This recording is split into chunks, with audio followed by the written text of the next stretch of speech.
Assalamualaikum warahmatullahi wabarakatuh. Nama Joko Pramono, NIM 1820510026.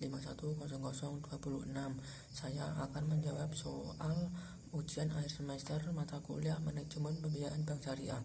Soal yang pertama, jelaskan pengawasan pasif dan aktif dalam pembiayaan bank syariah. Pengawasan aktif adalah pengawasan secara langsung dari pegawai baik pengurus pembiayaan maupun pejabat yang terjun secara langsung kepada nasabah untuk melihat perkembangan nasabah, memberikan bantuan manajemen, memberikan dorongan, serta memantau alur yang diberikan. Teknik pelaksanaan pengawasan aktif dilakukan dengan membuat strategi yang tepat untuk mengunjungi nasabah atau debitur lainnya, karena pengawasan yang dilakukan secara langsung sehingga pegawai perlu terjun ke lapangan. Pengawasan pasif adalah pengawasan yang dilakukan melalui laporan-laporan tertulis yang dilakukan seperti laporan keadaan keuangan, laporan penyaluran keuangan, dan sebagainya.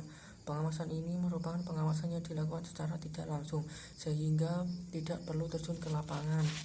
Yang soal yang nomor kedua adalah apa yang dimaksud dengan downgrading risk, apa dampak dan bagaimana meminimalisirnya. Downgrading risk adalah penurunan rating resiko di mana terdapat kegagalan dalam memenuhi kewajiban oleh nasabah atau pihak lain sesuai dengan syarat-syarat yang telah disepakati antara kedua belah pihak. Dampaknya adalah menyebabkan berkurangnya aktivitas perdagangan dan menurunkan likuiditas. Cara meminimalisirnya adalah membangun lingkungan risiko yang tepat serta menjalankan kebijakan dan prosedur yang sehat, dan juga berusaha dengan menstabilkan kondisi bank syariah tersebut. Soal yang nomor 3, sebutkan jenis pembiayaan sindikasi dan bagaimana prosesnya. Jenis sindikasi ada 3. Yang pertama, lead syndication adalah sekelompok bank yang secara bersama-sama membiayai suatu proyek dan dipimpin oleh suatu bank yang bertindak sebagai leader. Modal yang diberikan oleh masing-masing bank dilebur menjadi satu kesatuan sehingga keuntungan dan kerugian menjadi hak dan tanggung jawab bersama sesuai dengan proporsi modal masing-masing. Yang kedua, club deal adalah sekelompok bank yang secara bersama-sama membiayai suatu proyek, tapi antara bank yang satu dengan bank yang lain tidak mempunyai hubungan kerjasama bisnis dalam arti penyatuan modal. Masing-masing bank membiayai satu bidang yang berbeda dalam proyek tersebut. Dengan demikian, masing-masing bank akan memperoleh keuntungan sesuai dengan bidang yang dibiayai dalam proyek tersebut. Jadi hubungan para peserta sindikasi ini hanya sebatas hubungan koordinatif. Yang ketiga, subsyndication adalah bentuk sindikasi yang terjadi antara suatu bank dengan salah satu bank peserta sindikasi lain, dan kerjasama bisnis yang dilakukan keduanya tidak berhubungan secara langsung dengan peserta sindikasi lain. Proses sindikasi yang pertama, bank beserta nasabah melakukan negosiasi. Bank menawarkan produk apa yang cocok serta jumlah angsuran yang harus nasabah bayarkan sekaligus dengan jumlah margin yang ditawarkan.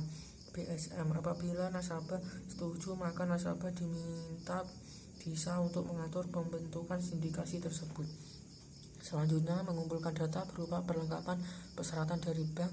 Yang ketiga, BSM membuat analisis dari seluruh berkas terkait apakah nasabah tersebut layak diberi pembiayaan. Apabila seluruh proses sudah selesai, BSM akan mengirim offering letter.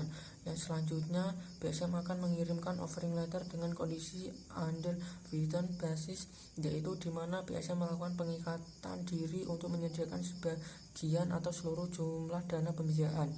Selanjutnya adalah full underwritten, merupakan penanggung yang sudah menyediakan seluruh pembiayaan yang dimohon oleh nasabah. Jika belum ada nasabah atau bank yang bersedia, maka penanggung sendiri yang menyediakan seluruh pembiayaan yang dimohon nasabah.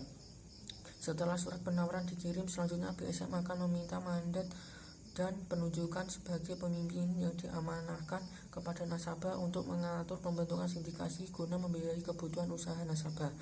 Setelah menerima mandat dari nasabah, BSM akan membuat atau menyusun informasi mengenai profil usaha nasabah dan data lainnya yang berasal dari nasabah sejenisnya sepenuhnya. Selanjutnya, BSM akan menawarkan atau memasarkan pembiayaan proyek tersebut pada beberapa bank yang mempunyai kemampuan sindikasi dengan mengirim surat penawaran disertai info memo. Setelah menerima jawaban dari surat penawaran, pemimpin yang diamanatkan beserta lembaga keuangan calon anggota sindikasi melakukan analisis terhadap proyek tersebut. Apabila lembaga keuangan calon anggota sindikasi memiliki ketertarikan pada usaha dengan nasabah, maka setiap bank akan menyampaikan komitmen mereka. Setelah para partisipan menyatakan kesediaan untuk berpartisipasi, maka BSM beserta peserta sindikasi akan memberikan term asset final kepada nasabah. Selanjutnya, BSM sebagai wakil dari lembaga keuangan peserta sindikasi, konsultan hukum, notaris, dan nasabah mengadakan pertemuan untuk membahas tentang akad perjanjian. Selanjutnya, jaminan akan dikuasai secara pari passu. Setelah sindikasi terbentuk, maka dilakukan penandatanganan akad peserta perjanjian yang mengikuti. Pada umumnya proyek tersebut berskala besar, maka acara penandatanganan tersebut biasanya diikuti dengan pemasangan iklan di harian terkemuka tentang pembiayaan sindikasi yang dilakukan. Setelah seluruh proses pembuatan sindikasi selesai, maka tugas BSM adalah mencairkan pembiayaan dan mengawasi berjalannya proyek. Dalam mencairkan pembiayaan sindikasi, bank mencairkan pembiayaan dengan cara diangsur setiap kali nasabah membutuhkannya. Soal yang nomor 3, wewenang dari Badan Arbitrase Nasional dalam menangani sengketa pembiayaan. Yang pertama, menyelesaikan secara adil dan cepat sengketa muamalah atau perdata yang timbul dalam bidang perdagangan, keuangan, industri, jasa, dan lain-lain yang menurut hukum dan peraturan perundang-undangan dikuasai sepenuhnya oleh pihak yang bersengketa. Dari para pihak-pihak sepakat secara tertulis untuk menyerahkan penyelesaiannya kepada Badan Arbitrase Syariah Nasional. Yang kedua, memberikan pendapat yang mengikat atas permintaan para pihak tanpa adanya suatu sengketa mengenai persoalan berkenaan dengan suatu perjanjian. Soal nomor 5, bagaimana strategi bank syariah dalam menghadapi persaingan pembiayaan online. Yang pertama, memberikan kemudahan akses bagi para nasabah. Yang kedua, memberikan promosi yang disertai dengan pemberian hadiah yang dapat menarik nasabah untuk menggunakan produk yang ditawarkan. Yang ketiga, meningkatkan pelayanan sehingga nasabah dapat loyal terhadap bank tersebut. Yang keempat, melakukan pengembangan teknologi untuk memenuhi kebutuhan dan keinginan masyarakat yang semakin kompleks.